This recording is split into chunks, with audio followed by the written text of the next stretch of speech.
Throughout my life, I've modeled myself around efficiency. And so when I decide to do things, sometimes the ratio is 1-to-1. I do one thing for a specific one outcome. But more often than not, I'm always thinking about doing one thing to get multiple outcomes. And so therefore, I'm using one stone and trying to hit as many birds as possible to achieve what I want to achieve in a compressed time frame. You're trying to compress the time frame through efficiency, so you don't, because you're limited in time, you're limited in effort, you're limited in energy, you're limited in focus. And let's hypothetically say one action, I get 2 results. Now those 2 results require additional actions to propel those forward. So I do one action for each with 2 more results. I'm now at 4 desired results on 3 actions, but then it spawns off of there. It just factors out beyond that based on a one simple action from the beginning. Instead of 1 to 1 to 1 to 1, you're going 1 to 2 to 4 to 8 to 16 to 32 results with less amount of effort. If you take the moment to do that type of work, 10, 15 minutes, 30 minutes, an hour, whatever it is, whiteboard it out, you will get to your desired result much, much more quickly.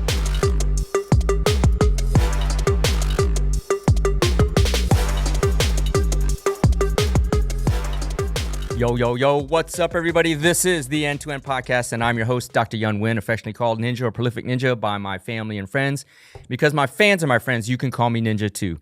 This is the End-to-End Podcast, the Alpha to the Omega, the beginning to the end.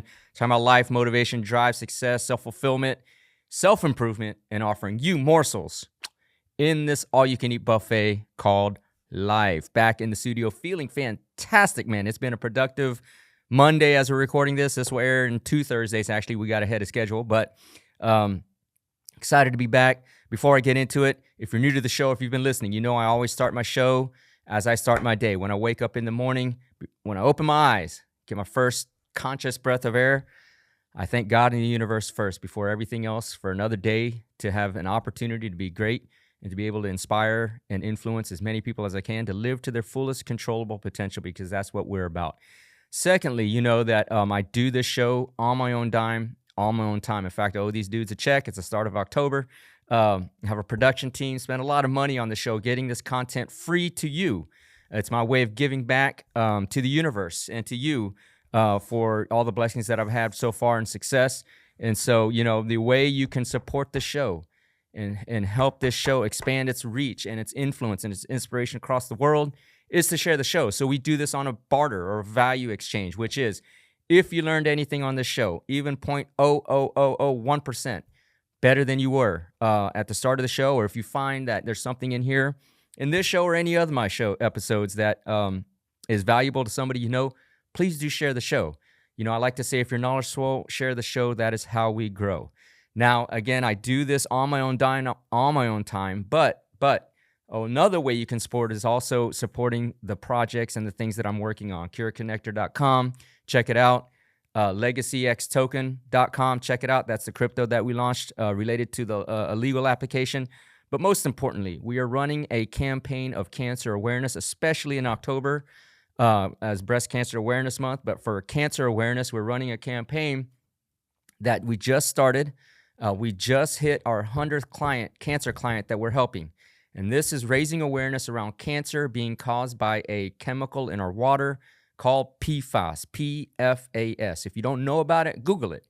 It's called the forever chemical. It's been around for decades, but now it is being linked to causing cancer. So if you want to support the show, check out PFASinjuryattorney.com or go to PFAS Lawyer on X or YouTube. Find some videos, learn about it. And if you know, or anybody, family's friend, that's been affected by cancer, please have them reach out to us, because we're able to help them potentially get millions, hundreds of thousands, if not millions of dollars in settlements at no cost. So we only get paid if we're able to get them a settlement. So please share the word. They can hire me, they can hire any attorney, but I want you all to raise the awareness around PFAS, the chemical that's being linked to cancer. Send them our way. We want to educate, we want to grow the awareness, and we want to be able to help as many people as possible. This is a legacy body of work for me. I feel I can work on this for the next 20, 30, 40 years. This is how I want to leave my legacy beyond all the other projects that I'm working on, beyond this podcast, beyond this content that I'm sharing. I want to leave a legacy around helping people that have been affected by cancer with PFAS, so please send them our way. Now, to the topic today. I just turned 50 this year, and when I tell a lot of people that, they're, one, surprised, hey, you look so young, blah, blah, blah, which is great, makes me feel really, really good, because I take care of myself a whole lot, work out every single day, and try to eat properly.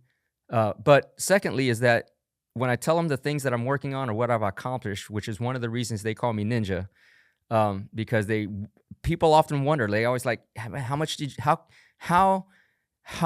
you work to get so much accomplished so soon, so quickly? And while I take homage in that, and I'm very humbled by it, that's not what this is about, right? I just do what I do because that's what I feel I'm compelled to do. It's not to get these accolades or anything like that. It's just be able to provide value and get paid for it. That being said, the question I get a lot is, how did you get to achieve so much so soon? And while I have achieved a lot, I've not even scratched the surface of what I want to achieve. But the point I'm trying to make is, when you do things, you have a limited amount of energy. You have a limited amount of space, of time, attention, of focus, of energy, of being able to commit to do things, right? There's truth to the axiom of 2 birds with 1 stone. Killing 3 birds with 1 stone, right? And what I mean by that is when people say, how did you accomplish so much while being so young? I finished I finished medical school and got my law license all before I was 30, somewhere around late 20s, early 30s. And they used to call me, there's an 80s show called Doogie Howser, where there was a doctor that was a teenager. It was a sitcom that multiple seasons. Patrick Neil Harris was the main actor. And they used to call me Doogie because I'd accomplished quite a bit at a very young age. The key, though, wasn't that I wasn't better than anyone else. I wasn't smarter than anyone else. There certainly were more people that worked harder than me, but I worked more efficiently. And by that, I mean the actions I took were deliberate actions to get more than one outcome for the same amount of energy. Let me say that again. Throughout my life, I've modeled myself around efficiency. And so when I decide to do things, sometimes the ratio is 1-to-1. I do one thing for a specific one outcome. But more often than not, I'm always thinking about doing one thing to get multiple outcomes. And so therefore, I'm using 1 stone and trying to hit as many birds as possible, right? To achieve what I want to achieve in a compressed time frame. You're trying to compress the time frame through efficiency, so you don't, because you're limited in time, you're limited in effort, you're limited in energy, you're limited in focus, you're limited in attention span and willpower. So when you can dial in on something but achieve multiple desired outcomes for the same singular event, bam, there you have it. You've compressed time around results, multiple results for the same amount of energy. And what do I mean by that? For example, finished medical school, went to law school, okay? When I was at law school, not that I was bored or anything, but, wanted to check out the business side too. So I'm getting my law degree, and I'm looking at I also have a master's of science and finance from the business school, okay? So I'm looking at that degree plan as well, thinking about, okay, I'm a doctor, a lawyer, why not close this out with some finance? And I'm looking at it and saying, man, that's going to add an extra 2 years. How do I not do an extra 2 years? Because it's time to make some damn money, right? So I'm looking at the curriculum, and I'm seeing that there's accounting and the law class in law school. Okay? There's securities analysis and the law in business school. There's real estate and the law in law school, but there's also real estate finance in the business school. So all it took was one email to both departments saying, look, if I take securities and the law, securities meaning stocks and the law, like SEC stuff. If I take securities and the law, can I get credit in law school on the law degree plan and simultaneously get credit in the finance department? Both sides said yes. So guess what? One action, now I'm able to shave off an entire year off the extra Masters of Science of Finance program by taking, I think it was 4 or 5 dual degree plan credits. I'm able to get a master's in finance and meet the hourly requirements for both programs in law and in finance. So you see, one stone, two birds, right? One stone, two birds. Compress the time frame of efficiency. Now, the fact that I have a finance master's lends additional credibility to when I'm working with clients, when I'm wanting to work on multi-million, potentially billion-dollar deals, which could happen in this PFAS litigation. Okay? The master's in finance, I mean, I would challenge you to find another lawyer. There are some that have CPAs and MBAs, right? There are some. But I challenge you to find another lawyer who has a doctorate, MD, and a master's in finance. Okay? On top of their law degree, on top of their law license. Find one. There are some, but I grant you they're not that many. Okay? That holds a unique value in the knowledge I have and the experience I've gained in order to command more value for the things I work on. You see how that works? You're compressing time. I'll give you another one, and this is a very personal one. I knew my son wanted to play college and ultimately professional basketball. We're partly on the journey. I knew this when he was at a very young age. Okay, so part of that is I was a very good athlete in high school, junior high school. I still like to say I'm a little athletic to this day. But I was a 3-sport player, started quarterback, started cornerback, started point guard. In football, I was, quarterback, cornerback. I was the return man. I was the gunner. Gunners are the guys that sprint down, try to make the first tackle on kicks.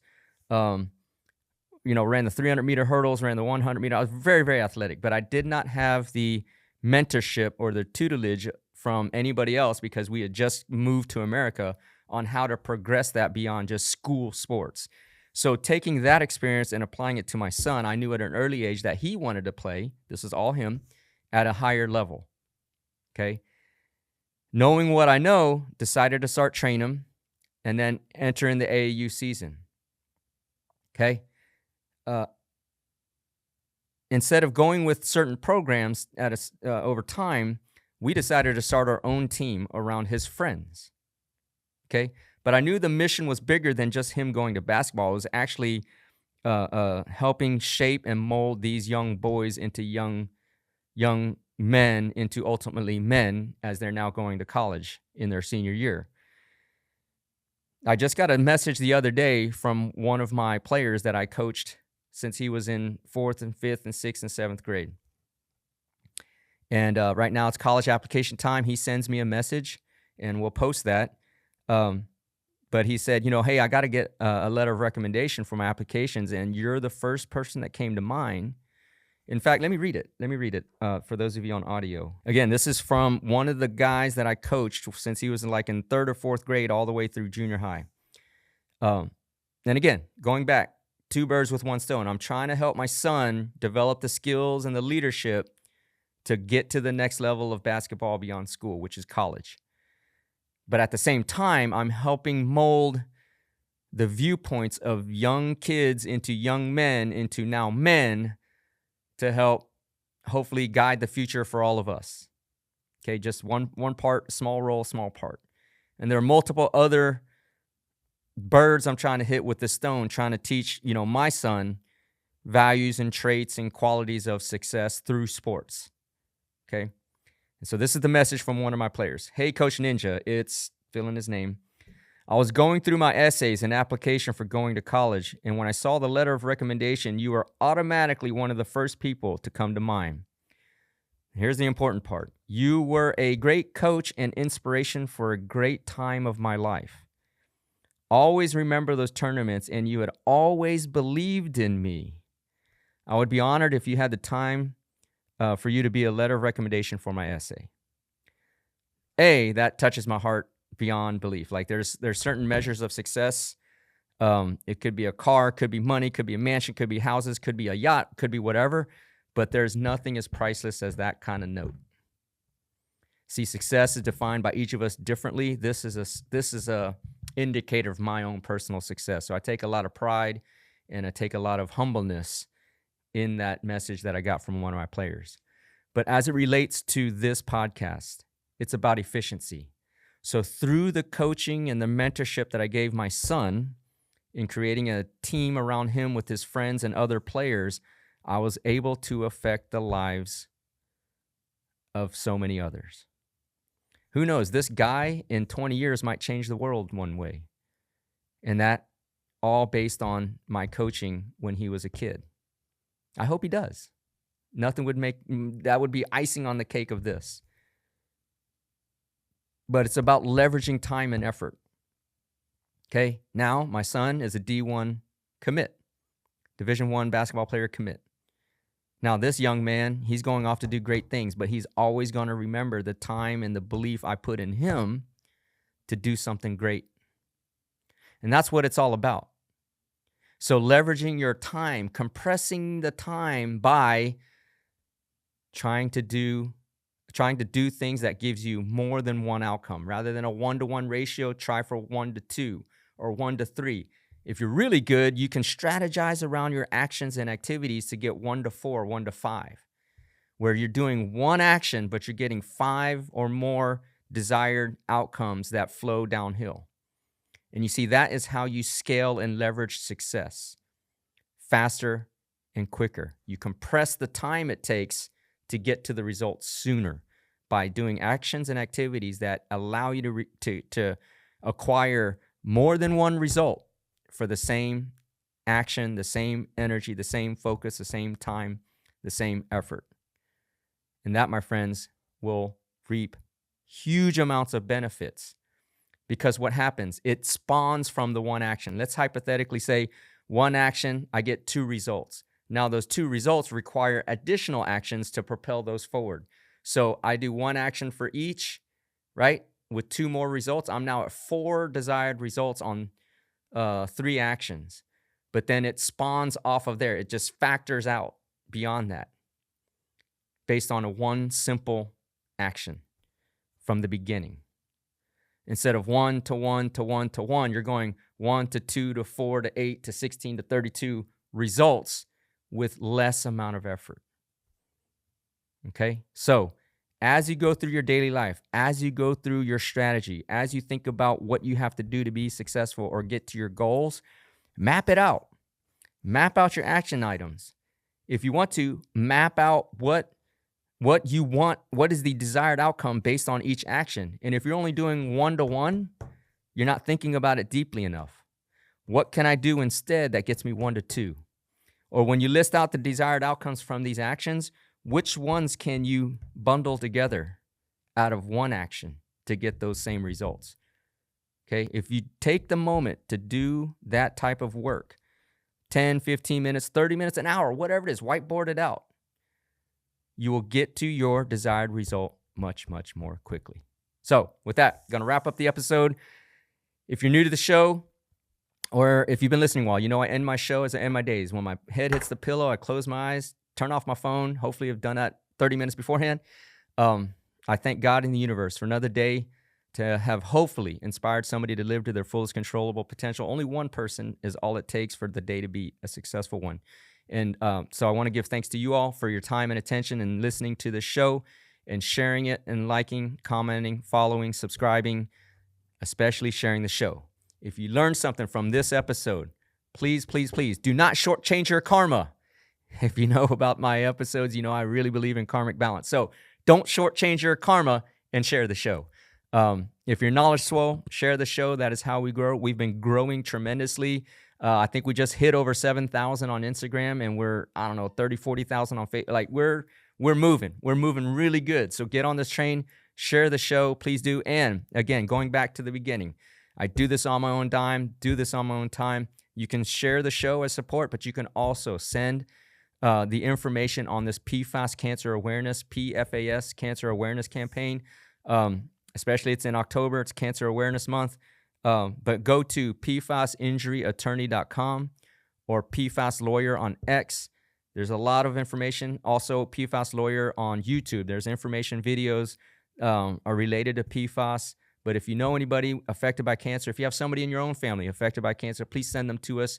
At least we can share the information with them. And if they decide to sign under the litigation, we would more than be honored to help them potentially recover thousands, if not millions of dollars in potential settlement at no cost to them. So they owe no money unless we're able to get them some type of resolution. But with that, thank you for listening. Be great today, but be even more grateful. Look forward to talking to you very, very soon.